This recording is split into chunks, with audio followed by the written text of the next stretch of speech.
I don't really need to review and rewatch any of these substance, so let me actually make a brief recount on what I just heard. Reverend Raphael Warnock just actually mentioned how humbled he is, but the question itself was about there are certain folks who would have felt uncomfortable about his job switch from pulpit to lantern in the U.S. Senate because, the constitutionally guaranteed value clearly dictated the separation between church and the state. That means the secularization of society is so important that we would actually feel pretty much uncomfortable when there would be a too deep involvement coming from religious entities or institutions. But given that his life history, he's been normally preaching to people gathered in congregation. But his position was quite different, yet very clear. He perceives this job transformation as the continuation of his lifelong project. This is really part of the continuum, the continuation. How come it is so?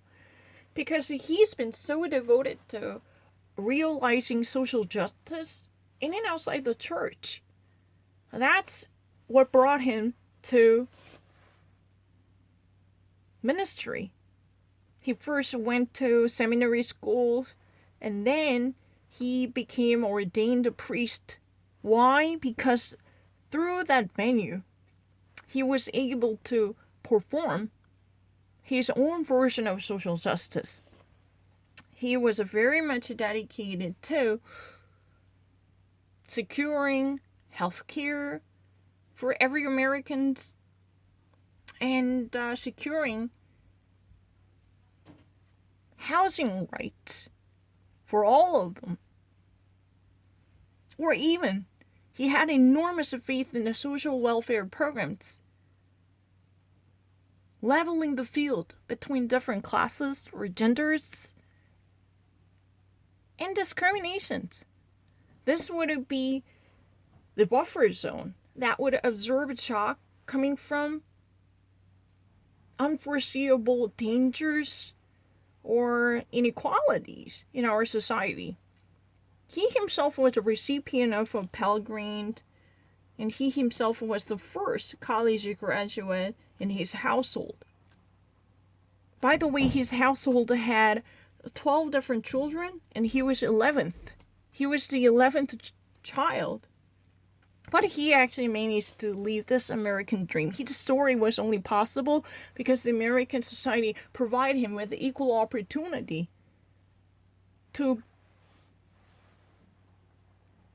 be a self-made person.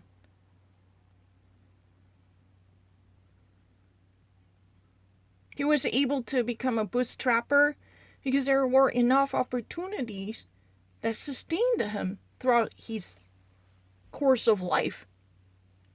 He believes that every other constituent in Georgia should leave the same blessings he was able to experience. That's the real reason he decided to be a senator of the United States. Because he realized that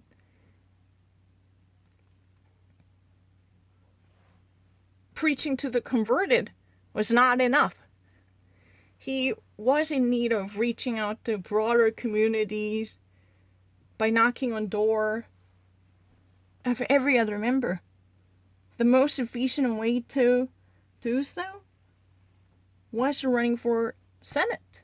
And that way, he would be a politician who could truly represent the people in his district. So he could actually fight for their voting rights, and he could actually wage a war against ever-rising unemployment rates, or he could adopt a legislation by working closely with his colleagues in the Senate, if elected, to perpetuate the tradition from the Obama administration. Because there should be permanent, affordable care that would not be easily obliterated by any type of legal challenges.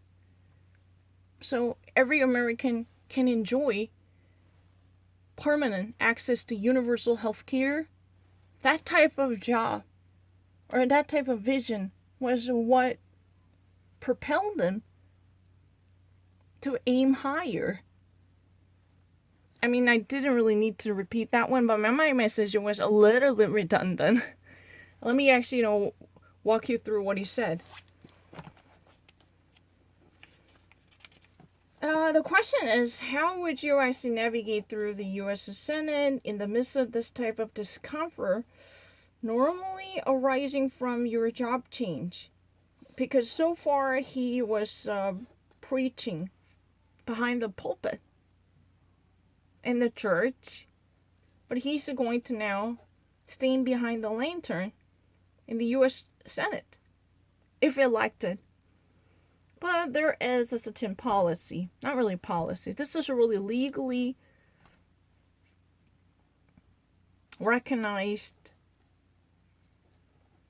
philosophy of the nation. There should be no mingling between religious authority and the secular government. In that way, other religions could be persecuted and the non-believers would also be punished. The most important project of this country named the United States was separating, compartmentalizing the role between two different sects, right? Two different sectors. It's a good federal policy. Right. Your goal is to work for fighting families, but what does that translate into beyond affordable housing and health care, as you just mentioned? Mm-hmm. So your goal is literally to fight for struggling working families. How that be, realized in real life? Beyond two most notable projects you have been subscribing to, Affordable Housing Project and Universal Health Care. He actually mentioned that he was a recipient of the Pell Grant. He was blessed to have the opportunity to pursue higher education because he obtained scholarships that would be given either based upon a need base or performance base, especially to increase any type of benefits acquired by lower middle class students in America. And he also emphasized the importance of Affordable Housing Act. This type of social project would guarantee people's equal access to housing, education, public health. Those are the fundamentals of civil life in this civilized world. If you really want to actually live human-like living, you need to have a house. You need to have a roof above your head. But that would not be reality for many of fellow Americans from his perspective. So he has been a vocal advocate of affordable housing here. That's almost very important pillars he wanted to lay down. Also in the state of Georgia with a firmness. But beyond that, beyond the two pet projects he's been dying to realize, which is universal health care and the Affordable Housing Act, Affordable Housing Project, by the adoption of legislation called Affordable Housing Act. How would you actually guarantee this passion of your lifetime, which is championing average American households fighting for their life in the midst of the coronavirus crisis? How would you actually do that? Do you have any other solution? And can you specify your two big goals in the context of the broader social justice concept you pivoted? Well, we got to make sure that we center ordinary people in all of the policy that we do. I grew up with a father and a mother who instilled into me great values. And my dad had a way of saying, get up and put your shoes on. And so he gave me this sense of a work ethic. But if I'm honest, that alone would not put me here on this stage. I mean, So he literally clarified his vision for America, whose core would be firmly fixated on average middle class Americans. Whenever there is any type of project that is just being launched or legislation that is being authorized, American middle class would take the center stage of every other social value and progress. That's really the deal. We should never underestimate the importance of middle class. These households are the backbone of the American society and the motor engine of the American industry. So no matter how you slice and dice, there should be these households who would claim the greater portion in American pie. That's the real the deal. And he was actually brought up in a family household where mom and dad would be imbuing their kids with great values.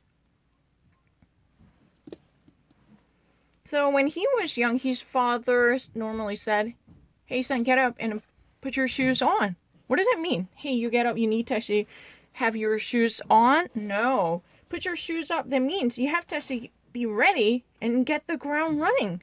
This is really the work ethics. He was actually, blessed with this type of healthy work and labor life, work-life relations. That was really the point.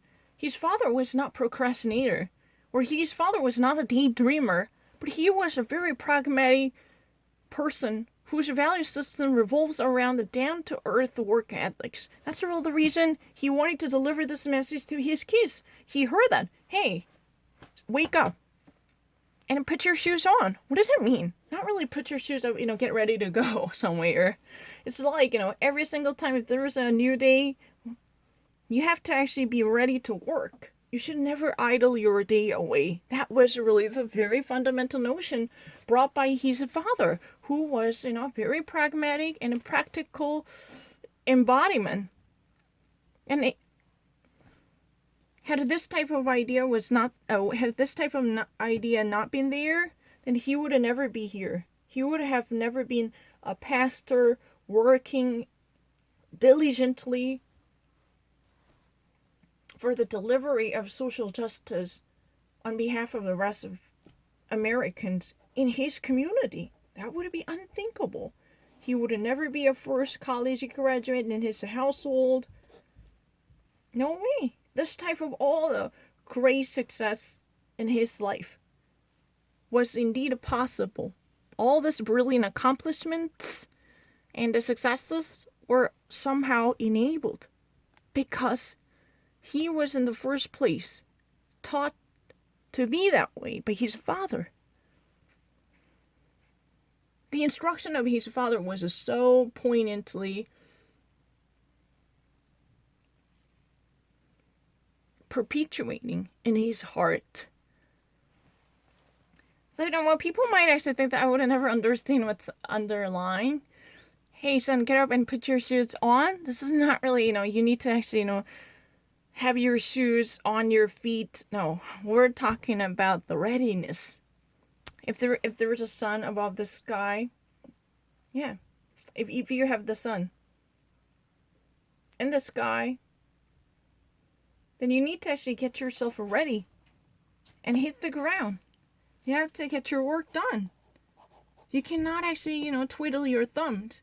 You can't idle your days away. You cannot sit on your hands.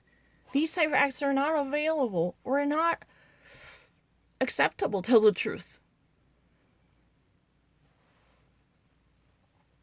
Sure, I understand this, firmly grounded sense of work ethics, deeply running his family household.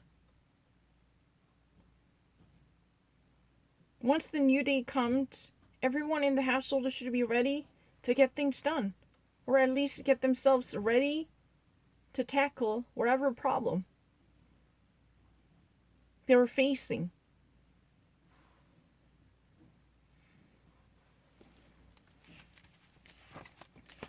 I'm not lying.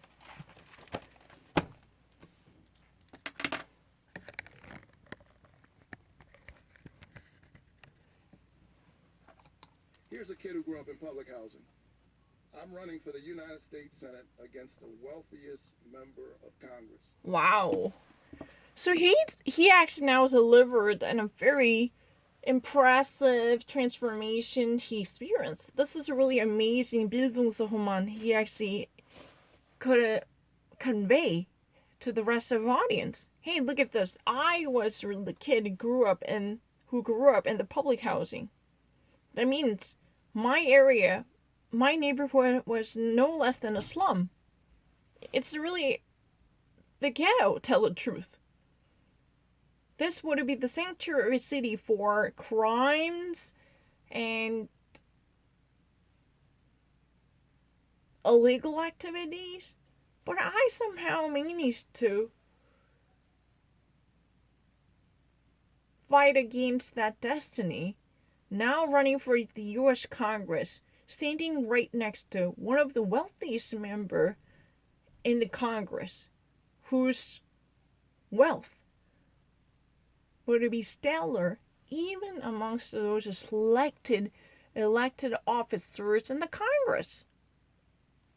The ruffler was not just a random person in the U.S. Congress or even in the U.S. Senate. The U.S. Senate is one of the most exclusive clubs on the planet. But even amongst those a handful of highly selective members, her wealth or prominence would be notable. But you know who I am? I used to be such a kiddo who actually had written down the brilliant story of comeback from extreme poverty to decent success in life. He somehow managed to sever the ties of poverty. People say that breaking that tie would be the most difficult one, because poverty is the most powerful chain reaction. Once you actually get caught in that system, there is no way you can run away from it, because there is nothing contagious or communicable than poverty. Once you are born into that poverty, you are likely to be less educated, and you're not likely to enjoy the privileges or prerogatives anyone can enjoy in that civilized society. Then you're going to experience a further regress or lagging behind or disadvantages that might forever end have your status fixed permanently. He was a creature of a public housing, but he still managed to graduate from college for the first time among his family members. And he managed to, that means that he struggled throughout his entire life to be an ordained priest. He couldn't bid farewell to his background. That was really the reason he wanted to run for this office. So he wouldn't be a legitimized officer who can bring so much back to people who share the same misery because of their birth or because of their misfortune. So everyone wouldn't be entitled to equal opportunity. That's his wish. He would like to lower down the cost of rent for housing so everyone would have a roof over their head, and that way they would never fear for cold or insecurity or violence. They could claim a stake in the American dream. That's his vision.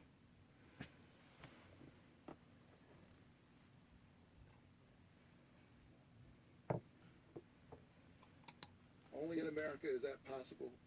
And I am fighting to make sure that kids like me, whether they're growing up in public housing down in Savannah, Georgia, or rural disaffected communities in North Georgia, that they have access to the American dream that I believe so much in. And I'm concerned that Washington is not focused on ordinary people. Yeah. So his main agenda is literally leveling the field between the wealthy and impoverished. Because there's so many ordinary people. Would it be deprived of equal opportunities? There will be no shelter. There will be no schooling because their descendants are likely to be caught up in the whirlpool of poverty. So their fate would be carried away by a massive poverty tsunami, which would completely ravage their whole grounding. No stronghold or no foothold would be available. But his message is very simple. He just really wants to that those kids who might actually be born from similar type of difficulty have a chance to make a turnaround. They should have never settled down for less just because they were born from poor families. Someone like me from public housing or social project house, you can always dream big because America is really a country which could provide opportunities for someone like you and me. Whether you're from Savannah, Georgia, a public housing ghetto area in Savannah, Georgia, or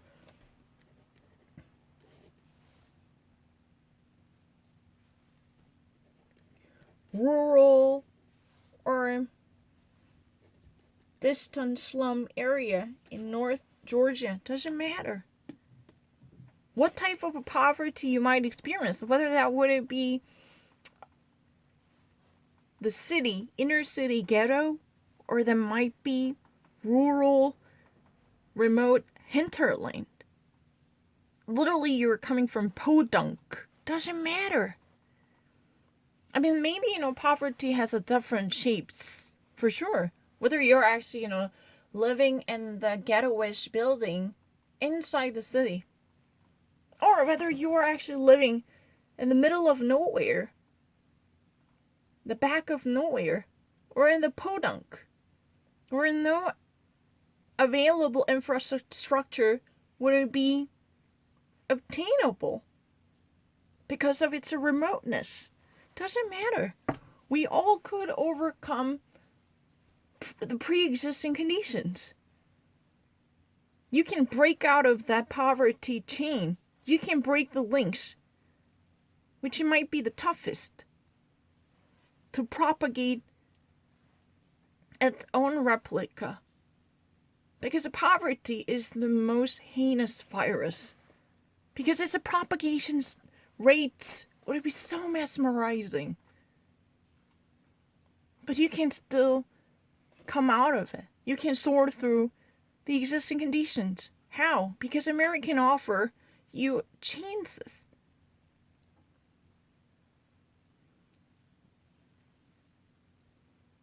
Through public housing and public school scholarship programs. So in order to do so, every constituent in the congressional district should be empowered not with bullets but with ballots. So voting rights legislation matters the most. So everyone can have a say in this conversation. That's what it is. Their voices should not be lowered, but heard, right? That's his mission. He just wants to return all the blessings he received as a human being back to the community where he was from. He somehow managed to climb up the socioeconomic ladder. He somehow brought about the elevation of his status through hard working.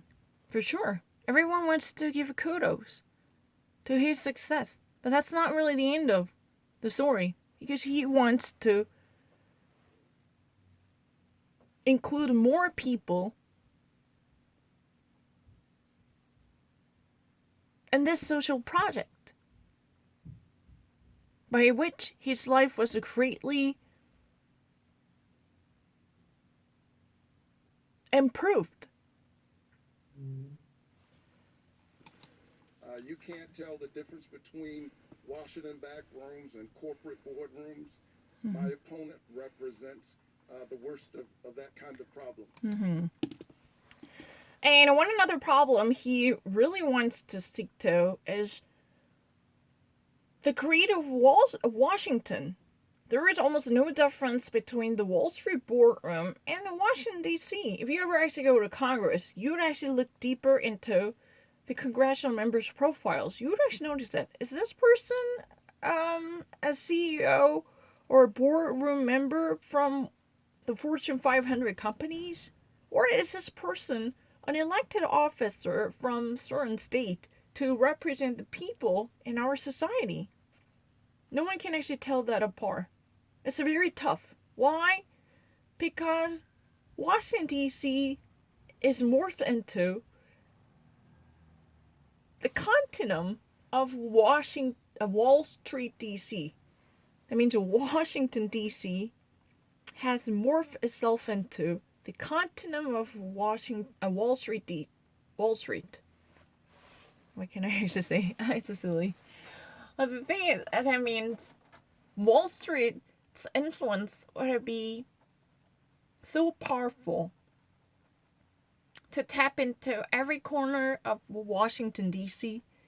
So these high-ranking members, they're all part of a cronies or chums of a greedy Wall Street fat cat. They either receive a huge campaign finance donations from them, or they're likely to be members. They had a deep connections in the Wall Street. So you can actually call that, it's a Washington, D.C. plus Wall Street. Or like in a Siamese cats. They could no longer be separated. Siamese twin cats. Most of the members would have had a deep history because their former job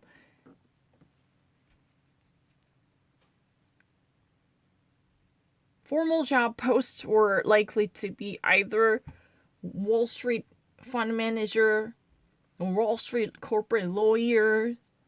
But how did they had a somehow deep connection with each other. Or if you were actually from different side of war, anyway, you had been bought off by the filthy money coming from Wall Street. That's really the reason.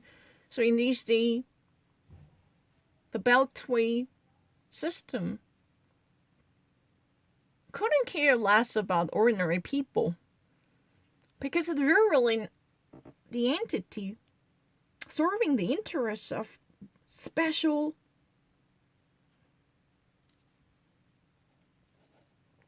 or privileged folks, either from Wall Street or Silicon Valley. Those are the primary demographic groups they care about in these days. I mean, those congressional members in Washington, D.C., if you literally follow the statistical data,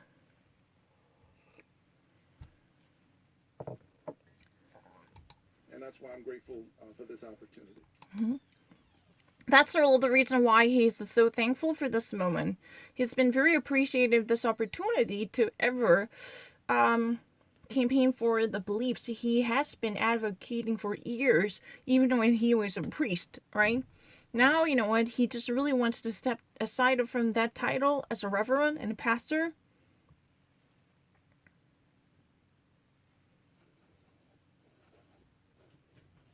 To serve the interests of people, ordinary people, by being their legal and political agent. So he actually, perceives himself as a political surrogate who could get himself infiltrated into Washington culture, completely poisoned by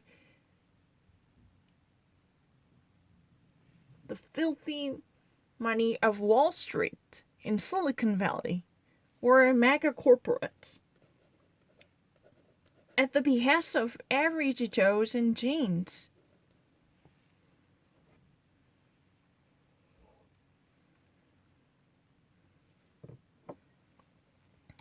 I'd like to respond. Please do. I was born and raised on a farm. I grew up working in the fields. I waitressed my way through school, and So he actually, made such an accusation that Laughlin would only represent the part of the society. She would never be a leader who would stand up for every community in our state, because she was privileged from the very beginning. Her sense of reality would be detached from the rest of people, and she only championed the special interests of the selected. That was his argument. But her counter argument was very desperate to portray her as an average citizen who somehow worked really hard to enjoy the current trappings and accomplishments in her life. She said that she was born on a farm. When she was young, she was working in the fields. She actually worked as a waitress to pay off the tuition of her bills. Tuition of her school bills.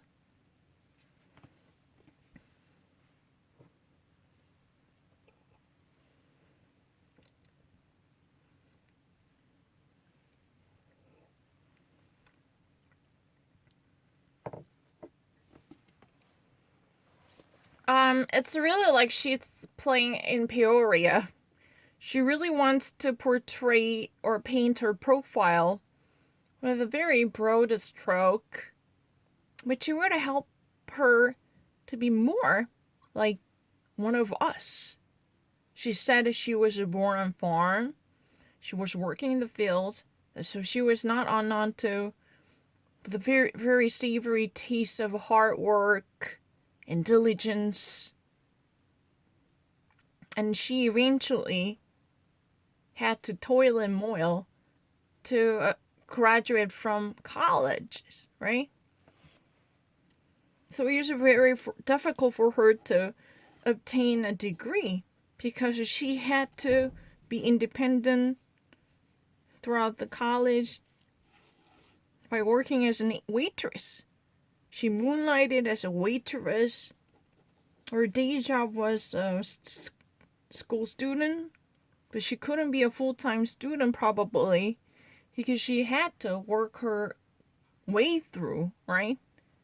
In order to pay the college tuition bill, the tuition of a school. She had to carry many different hats while she was at college. That's what she said.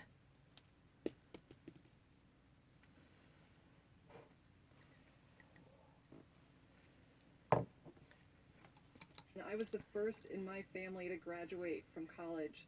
I worked hard to live the American dream and became a job creator right here in Georgia. But this type of rhetoric is a distraction from the issues at hand. The Democrats want to fundamentally change America, and the agent of change is my opponent, radical liberal Raphael Warnock, someone that... So her message is very simple. You know what? Don't try to actually get bothered by this narrative. This is nothing but a distraction. They were just trying to run a dog and pony show. This is a boondoggle. Just simple wasteful effort to try to let you get distracted by the issues demanding our attention immediately. I'm also equally the first college graduate from my family. No one in my family ever obtained a bachelor degree.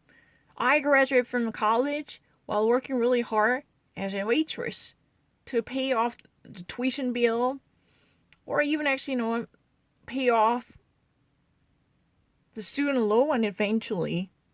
She was never being so specific, so I don't really know. I have to actually do some fact checking to see what portion of the student loan she actually paid off by herself. But she said she was really the one who bankrolled and financed her college. She had to cough up enormous amount of money from her own pocket to finance her education, especially higher education. She believes that she is really the representative of American dream. She is really the epitome of American dream because she managed to grow out of difficulties, eventually following the very blueprint for success in American dream. Just like the rest of achieved people in the society, she eventually became one of the most prominent job creator in the state of Georgia by offering jobs. Definitely, she had a very lucrative business. But the thing is, these are not really the most exacting and emergent issues. Think about all the other challenges we are facing right now. In addition to that, if you actually don't fall for me and David Perdue, chances are we're gonna have a lefty government whose audacity would it be backed up with the Senate majority and the House majority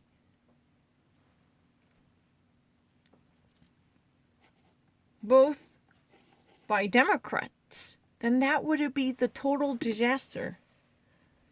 Because Chuck Schumer, if he ever actually becomes the Senate Majority Leader,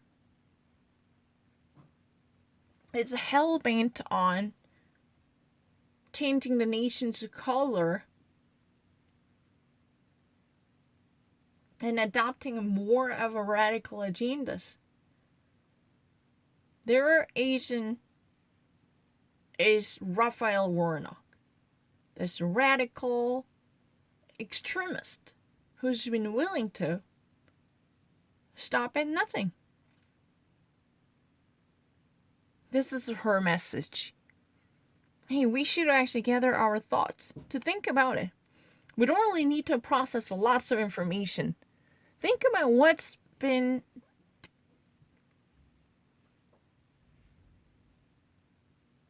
deemed to deserve our attention. If you somehow manage to hand over the Senate majority to Democrats, the following ramifications would be disastrous. Their syndicate, sent from Washington,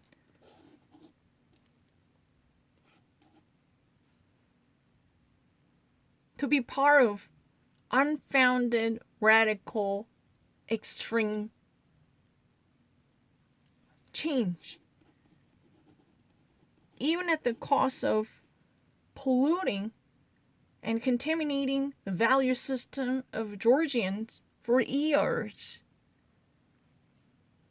This would be unthinkable. That's her belief.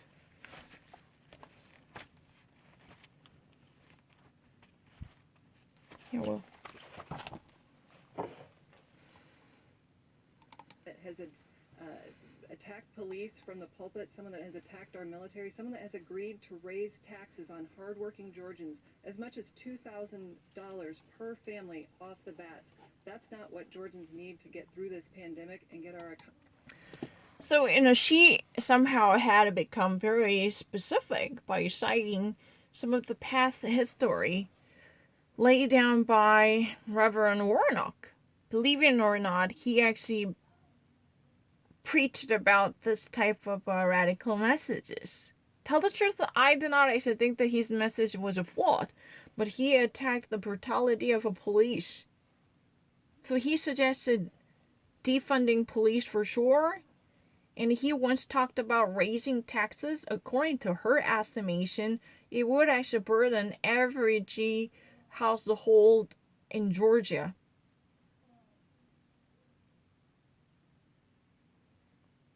To 2,000. Each and every household in Georgia, would it be obliged to pay more taxes up to 2,000 in this pandemic crisis? Because he really wants to unburden, he really wants to impose more taxes on every household in Georgia, because there should be greater contributions coming from every corner of the society, because we have a no more treasury, no matter how hard we cut corners to reduce the spendings. Because in time of this difficulty, simply tightening up the belt would be ridiculous. There should be more fundings to help people. That was really the message of Warnock, but she completely deranged the very nature of his speech, saying that, hey, you know what, he just wants us to pay more. He just really wants to be a Robin Hood, trying to bring he wants to bring about the travesty and the miscarriage of justice. He wants to steal the money from hardworking Georgians to pay the bills for illegal immigrants or social welfare queen who would actually do the minimum in our society. That would be unfair, and that would be socialistic. That's her message. So she was very adamant in terms of depicting Reverend Warnock as an agent of change dispatched from the socialistic left wing, whose greed was also equally emboldened by Wall Street. So behind Warnock's back, there's a Chuck Schumer, as if he's been carrying a monkey on his back. So Warnock is being pulled off. Behind Reverend Warnock, there are wires connected, which would be controlled and conducted by a puppeteer and puppet master called Chuck Schumer. This is really the scenario. Sending and dispatching this type of radical agent of change to unravel and dismantle the very establishment deeply rooted in the state of Georgia. And their mission is literally siphon off hard-earned money from every pocket of Georgians, simply to pay off their luxury or favor illegal aliens who had done nothing to the society, because they would have never actually welcomed any legal immigrants. You know, they actually believe that there should be no more entitlements or no more minimum benefits allocated to even legal immigrants or permanent residents, because those people who actually carry the true blood in the society by being a descendant of American heritage should be favored. I mean, that's really the underlying message here. She never said that. No one would be that much blatant about it. Maybe David Perdue. But they've been very uncomfortable with this type of massive spending coming from government, especially that might help and boost the economy generally, because they really believe that this would only sustain the way of living favored by Wall Street bankers or Silicon Valley innovators or immigrants who might actually live along the coast. Economy going. I'm fighting for the American dream every day. Okay, Frederick. She again says that I'm fighting for American dream every day. That means that she's been a hard worker. That means that she's been so engorged in preserving the heritage of American dream. It's her lifelong dream to let every constituent in Georgia live the same type of American dream she was able to, and that she was blessed with.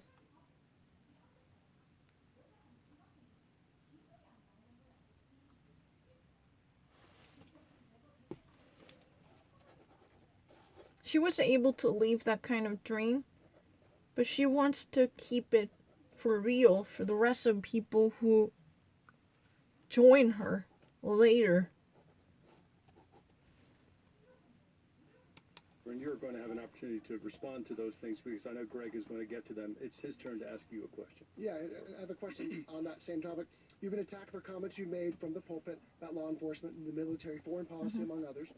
You've also said they're taken out of context, but you made these remarks in a public forum. Why shouldn't Georgians take them at face value? Look, it's clear to me that my opponent is going to work really hard, spending millions of dollars of her own